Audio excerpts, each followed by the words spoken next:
Hello everyone, my name is CUX and welcome to another one of my videos. I'm going to be playing something a bit different today, Creatures Exodus. I've played this title before. I played it around the start of this year. I actually did a couple of streams of it, but I kind of fell out of playing it. I got a bit bored of it, to be honest. But there's recently been a development with the online aspects of the game where someone's actually made a third-party server for the warp so that people can actually now send creatures over the internet, which is pretty neat. So I'm going to be maybe showing that off a bit in this video. It depends whether or not we actually receive any nouns or not. So yeah, we're going to make a new world. I've already decided on a name for this. We're going to be calling it Oberon. I don't know what that word means as such, but it sounds cool, so I think we'll go with that.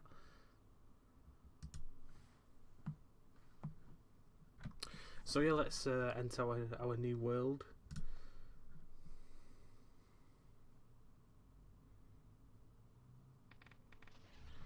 So yeah, here we are in the Norn Meso. Let's just go through everywhere, go through all the rooms. So we've got them added to the favourite places.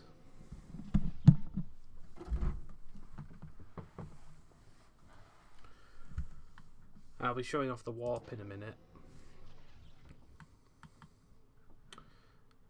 Might want to change our name to something a bit more appropriate. Maybe change the population limits as well. I don't know why it sets them so low. It's quite annoying. There we go. So I'm going to try the warp now.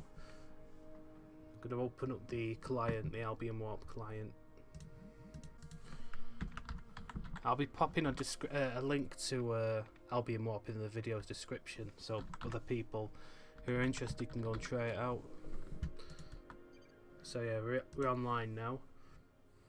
So yeah, typically Norns will be arriving in this containment chamber here. I don't know if we've got any in the queue at the moment, so we might start hatching our own. So we'll just leave that for now.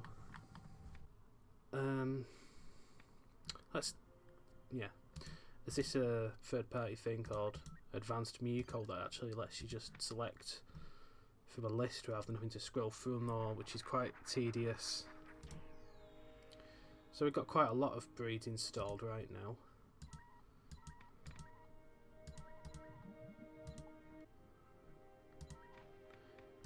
We might go with a third-party breed. Let's go with the blue Norns. I quite like these. So our new Norn has been born.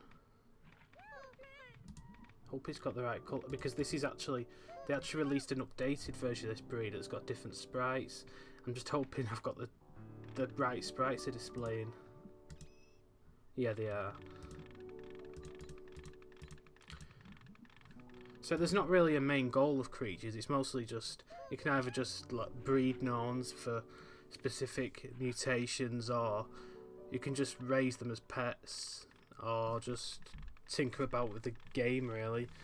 Make new, well, edit genes and stuff like that, or make your own objects for it, because the game uses a scripting type called Chaos, which is apparently quite easy to learn. I've never really bothered to actually delve into it, but it's led to some quite interesting things.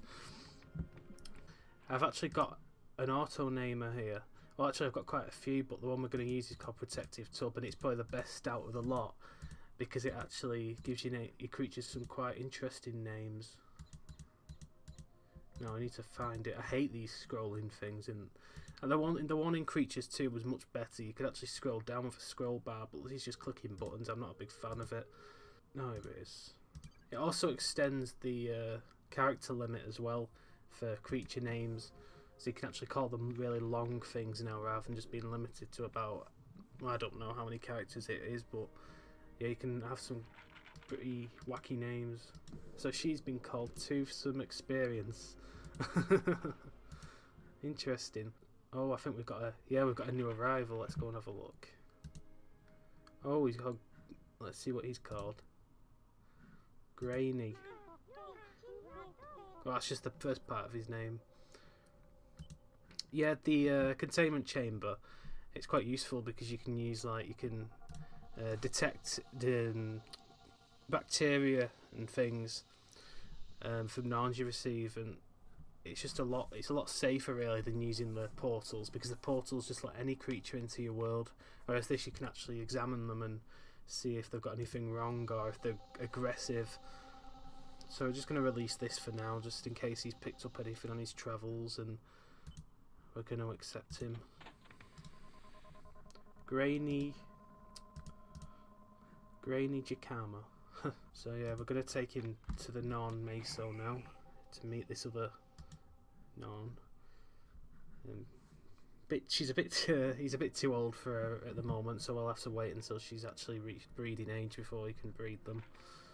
I've just realised he's got zebra Narn arms, so that's quite cool. I might hatch another. So like I said, I've got loads of breeds installed. These are quite interesting. Oh, Tribble Narns, they just breed like mad. I'm not going to have any of those in the world. They just spam the world out with eggs. This is what we should be hatching. It's one of the new edited genomes that I downloaded. For some reason it's just called Bengal, it's not called Brendel Narn.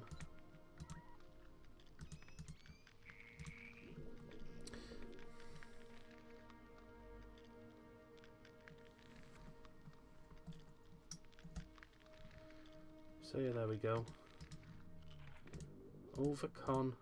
Overconfident Market, that's an interesting name. Oh. Yeah, like I said, I've always liked Bengal Narns, they just look so cute.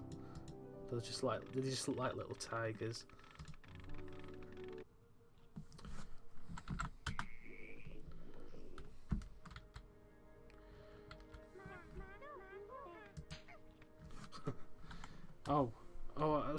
I shouldn't have slapped him then, because I was telling him to eat that, and that's just turned to detritus, so he was trying to eat it.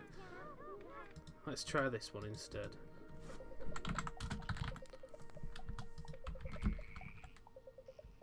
Is that classified as food? Yeah. So yeah, we might want to look into getting some more things for the world. Oh. This is a must-have advanced autosave. It basically it saves the game whenever a Narn is born or one warps into the world. Saves a lot of heartbreak if the game decides to crash, which it sometimes does.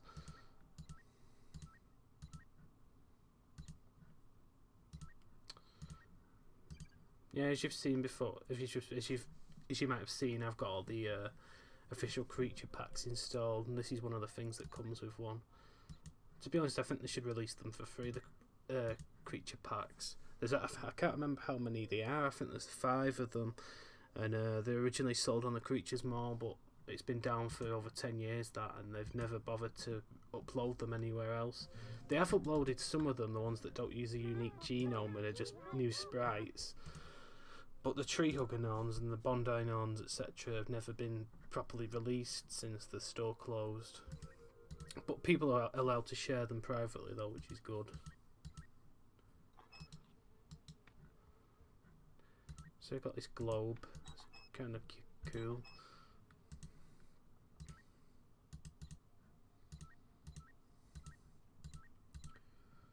Chili pepper pot. I've never actually seen any Narns eat from this. I don't think it's really a favourite. It looks like he's shivering there. Might be a bit cold.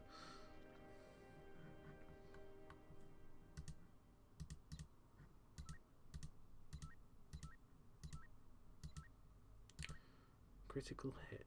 That's good. Well, it's not good for the Narns or creatures, but it's good for you, because if like a Grendel slaps a Narn extra hard, it'll send it flying. And it's kind of amusing.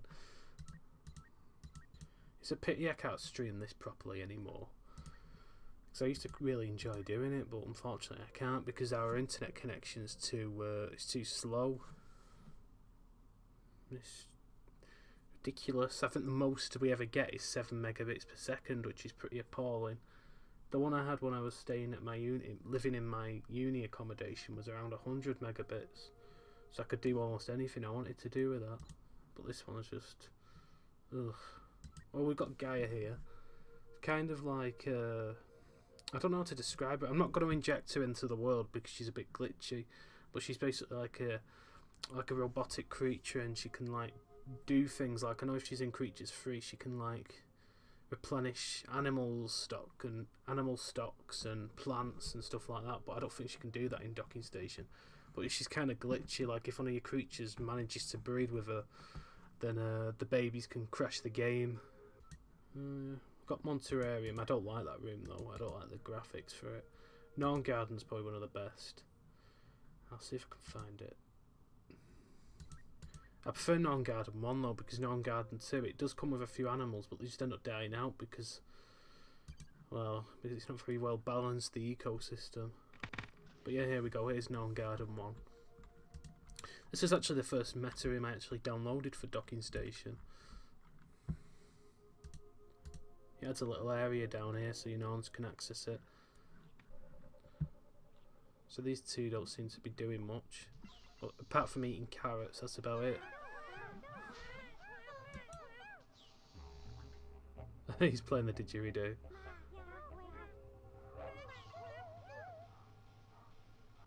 Yeah, the gnomes in this game are a lot more intelligent than the ones in Creatures 2, and I'd say Creatures 1, but I've not really played that game enough to develop an opinion on it. But yeah, they actually know how to survive in this game, and they don't just walk around moaning that they're hungry while they're surrounded by food, like in Creatures 2. Yeah, so how old is this guy? Oh, he's 13 minutes.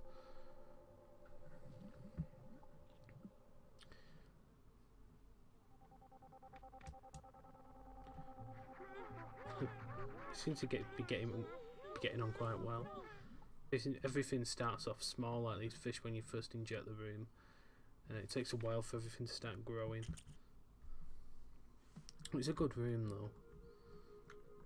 There's plenty of space. You can expand it as well if you install Gnome Garden 2, and there's a Gnome Garden Christmas room as well.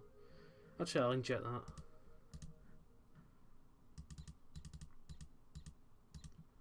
Yeah, Gnome Garden 2 you actually have to pay for, but a bit like the Gnome breeds, the Gnome packs, the website to purchase it has gone offline, which is quite annoying.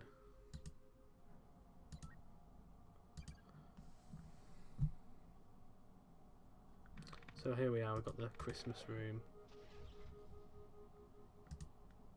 Quite nice. Not very big though, but it's nice. Anyway, I'm probably going to be ending the video now. I hope everyone's enjoyed it, and I will see you all again soon. See ya.